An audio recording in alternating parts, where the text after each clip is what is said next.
Welcome to day 6 of Project Pack number 7.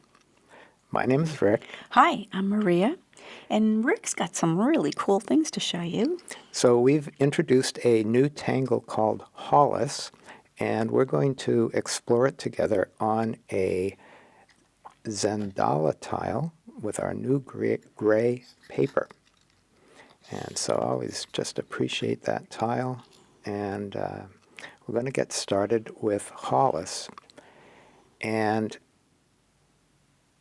this is a familiar shape, just a nice curve, but then you just come back and aura it on the way back down. And that's everything we do is going to be built with that. So there's a way that we assemble these pieces, and the next one will take off and go in the other direction, and then loop back around, auraing. And when we get back to that first one, we're just going to aura all the way back down. So we can now get an idea of how this is going to build. And you can pick any one, and whichever way the first one went, this one's going to go the other direction.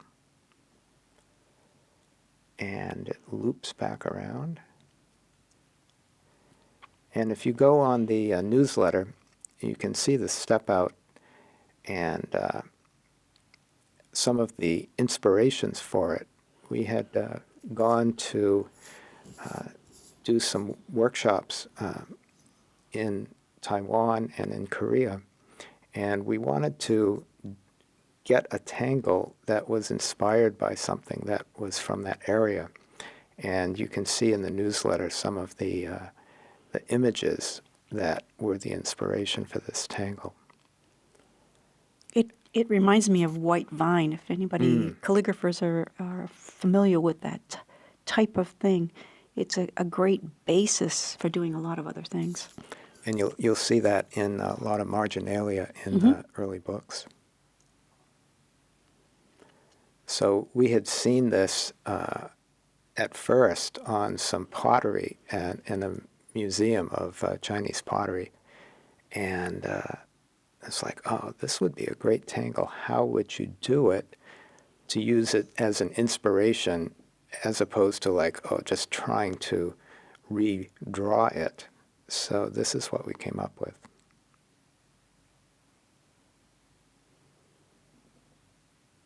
This is the micron, that dark blue-black micron PN. Right.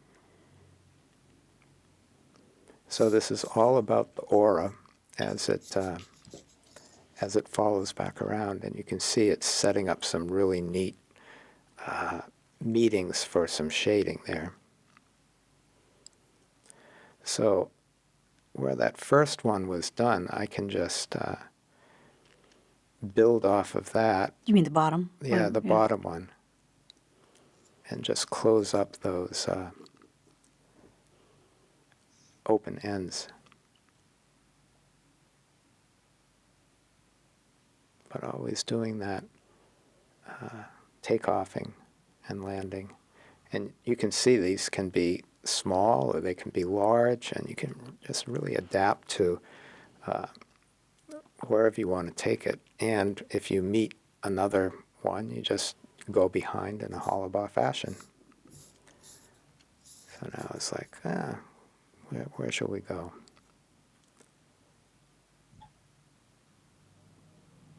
So this is one of those unplanned ones where you just, after doing one, sort of have a conversation with it, and well, where do we go from here?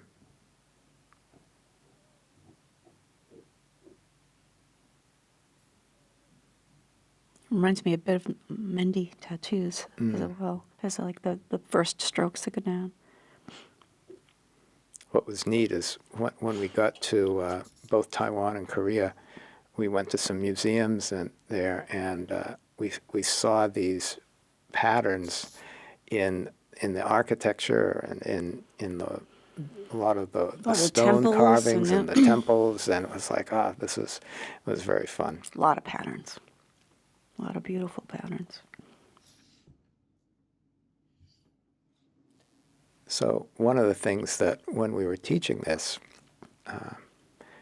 in the like where the forks in those branches come together, they would often put these lovely little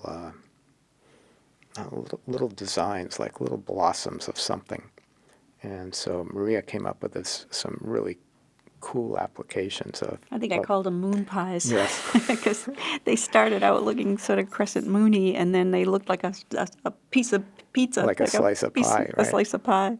Moon pies. I love that. And so I'm just going around and putting in an orb in where those different ones fork, and then we'll do an aura. I'm using the Micron 01 blue here for this. So I put in a whole bunch of orbs, and now I'm going around and aura-ing those orbs.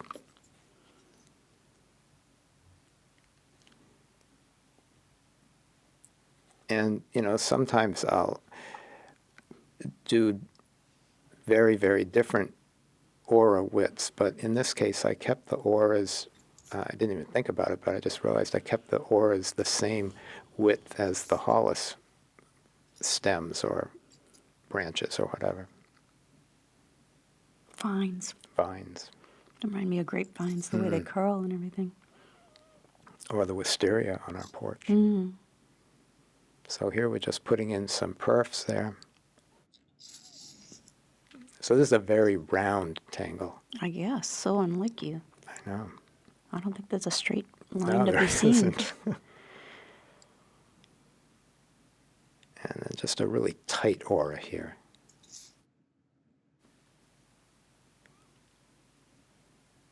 So I'm just going to put one more.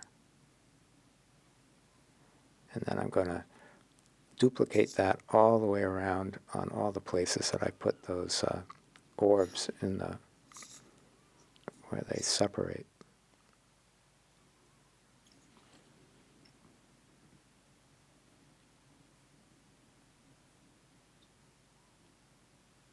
You can see where they go behind there.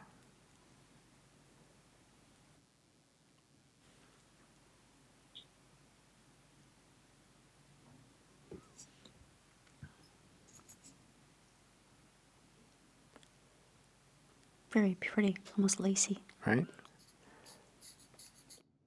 I decided to take that blue chalk, and I'm just going to lightly go over all of the vining there and get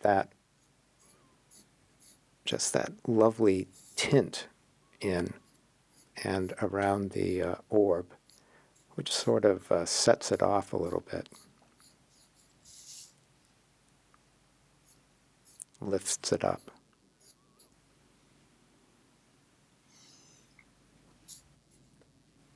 And now I'm going in with the jelly roll, and I'm going to make those orbs gold. Isn't that wonderful? I'm going to make that gold. Is it Midas? Right? With the Midas touch? The Midas touch, but very specific here, right? The whole thing doesn't turn gold. Right, right.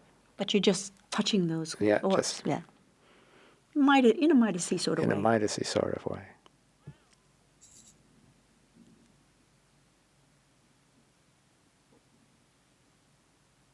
And there's something about this, maybe it's because it's on this paper, or maybe it's on any paper, but it dries to this lovely texture that catches the light beautifully. So now I'm going to go in and just enhance those little perfs.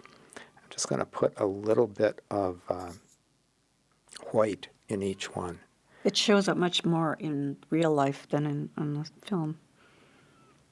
So we're taking advantage of the mid-tone of the gray to go in both directions here. So we're adding dark, we're adding light, and the cumulative effect of all of these with the white in them you can really notice it once they're all done. Looks like a fancy brooch. So now I'm going back with the graphite pencil, and wherever there would be an over-under, that you could imagine one of those vinings going under the one next to it, just going to put down a little bit of graphite. And I'm sort of like, you can imagine putting down like a clump of it, because I know that we'll be coming back with the tortillon.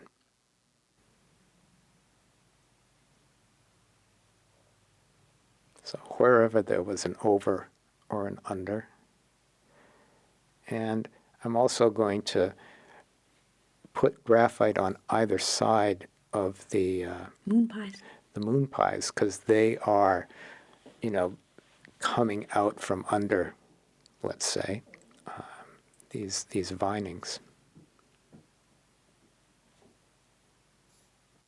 So Hollis, as an approach, can be a tangle in itself, and it can also be a tangle that supports other elements in different parts of it. Tell them why you called it Hollis. Oh, right.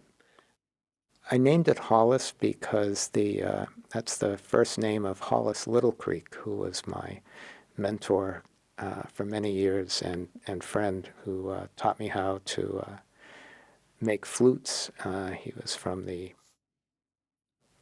Martin clan of the Anishinaabe in Minnesota, and so that's for whom this tangle is named. No reason other than to honor him, Yeah, right? yeah. Sometimes you just name things. So I'm just going back for, probably no one but me might notice this, but just to add some little bit of character instead of, like Maria said, just one color out of the tube. So just a little bit of color. And I'm putting a highlight on, see what I'm doing there? A little half moon in the middle, in the moon pie. In the moon pie. Right? So it's a contrast to lift up the center, just as we use the shading to drop down the background, the sides. Simply beautiful. So I'm going to find a place for my chop in there. I'll just nestle it in there.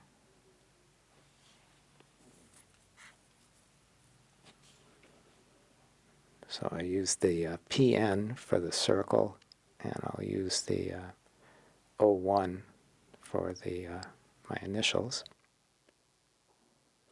And there's Hollis. So do take a look at the on the mosaic. You can do a search even if you are not subscribed and see so much of what people do. So we'll see you tomorrow.